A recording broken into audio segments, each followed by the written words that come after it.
Happy Thursday and welcome to your weekly briefings on SWBN News Watch. I am Chimla Chiki. Thanks for joining us tonight. Pastor Yosef Nadakani was sentenced to death in Iran for apostasy. He was the third Christian convert recently released from prison as part of the government's annual amnesty, marking the anniversary of the 1979 revolution, Manchester News reported. Originally sentenced to death in 2010 for leaving Islam, Nadakani was freed on February 26, religious freedom advocates said. While welcoming their release, they noted that those released had already served significant portions of their sentences in cases marred by legal irregularities, even by Iranian standards. A specialist on Iran with Middle East concern, MEC, on condition of anonymity, told Manchester News that the pardon hardly addresses the injustice of the original sentences and suffering that the men and their families endured, but we are glad for their sakes that they are free and with their families again. Nadakani had been acquitted of apostasy in September 2012, but was found guilty of a lesser charge of evangelizing and sentenced to 3 years in prison.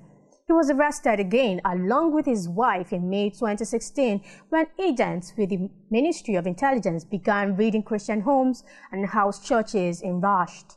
In July 2016, the Revolutionary Court in Rasht charged Nadakani with crimes against national security and accused him of being a Zionist. Nadakani, his wife, and 2 other Christians were found guilty of acting against national security, propagating house churches, and promoting Zionist Christianity in June 2017 that year, and sentenced to 10 years each in prison. Nadakani was also sentenced to 2 years exile in Nik Shahir.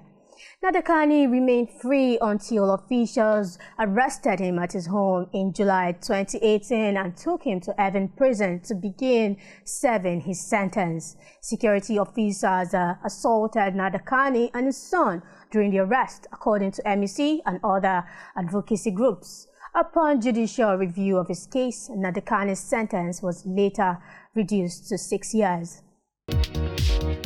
On the latest surveillance efforts in China, CBN News reported that people of all religious faiths in the Henan province, located in the People's Republic of China, must complete an online form and receive approval to attend worship services.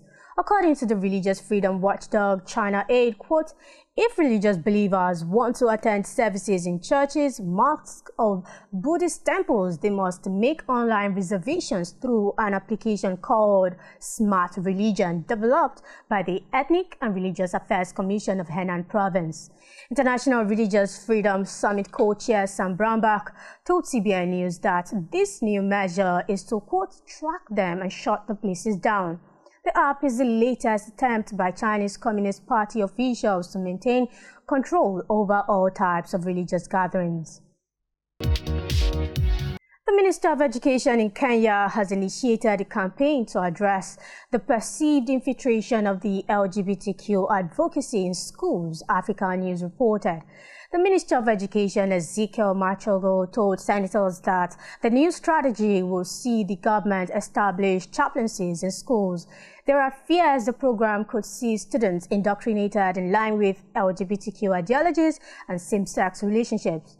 Gay sex remains illegal, but anti-gay attitudes have been hardening after last month's ruling by the Supreme Court upholding the gay community's right to register an association. A committee has already been formed to deal with the LGBTQ issues in schools, the minister said, and suggested its role could include reviewing school literature. The committee will be headed by an archbishop from the Anglican Church in Kenya. Machugu told news outlets that these are issues that we cannot allow to infiltrate into our schools. In February this year, the Kenyan government cracked down on foreign books with gay content that it feels targets teenagers. This was after a public outcry from parents with school-age children and religious officials who had demanded the government to do a thorough audit of books in the market and ban the ones with gay content. Apart from Kenya cracking down on teen books with same-sex content, the government last September revealed it was in talks with Netflix to ban the streaming of LGBTQ movies. Parents at the Church of England, the C of E Primary School in Essex, have been forced to withdraw their 4-year-old children after the head teacher pushed confusing and harmful gender identity lessons for World Book Day, the Christian Concern reported. Parents of pupils at St. Mary's, Prittlewell, C of E Primary School were shocked when they discovered that the school was planning to expose their children to transgender propaganda when marking World Book Day on the 2nd of March. Christian parents Stephen Evans and his wife Joanne said they, quote, immediately knew something was not right. Their view, shared by a number of other parents, was that the book would sow confusion and was not appropriate for impressionable primary school children. The book, titled My Shadow is Pink by Scott Stewart, would be used as a stimulus for the day, parents were told, without consultation. Throughout the day, the children will engage with the story and explore the themes within it. The children were asked to dress up to reflect how they see their shadow and how they see themselves. The book promotes gender confusion and the idea that changing what you wear or the things you like to do potentially affects your natal sex. It suggests an inner gender identity that is your true self. The book, which says it is appropriate for 3-year-olds, begins to plant the idea that children can be born in the wrong body, which goes against government guidance for schools. It is recommended by extreme LGBT group Educate and Celebrate, who undertake training in schools with the aim of smashing heteronormativity. This means smashing the traditional view of sex and gender and getting rid of the belief that there are men and women and that men and women belong together. Andrea Williams, Chief Executive of Christian Concern, said, quote, if ever there was a moment in history for those responsible for the Church of England schools to wake up and return to biblical teaching, it is now. How can anyone think this book is a good idea, let alone the church? It is another example of the Church of England hierarchy's lack of confidence in the gospel they are there to promote, and which has actually given their schools such outstanding reputation. In Germany, Sky News reported that a pregnant woman lost her unborn child after surviving a mass shooting at a Jehovah's Witness building in the German city of Hamburg. Police identified the gunman as Philip F., a 35-year-old German with no prior offenses who had been a member of the congregation but had left 18 months ago with ill feelings. They also revealed that an anonymous letter had been sent to officers in January saying the attacker should not be allowed to have weapons and that he might be suffering from a mental illness. The letter also said he was enraged with Jehovah's Witnesses and a former employer.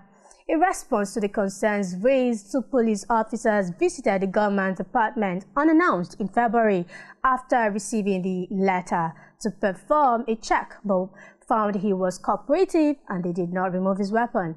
There were 50 people in the congregation at the time of the shooting. 20 were able to flee from the building unharmed when the gunman entered. 6 people and an unborn baby died from the incident, as well as the attacker who took his own life. Hamburg's Interior Minister Andy Groth described the shooting as a horrific crime.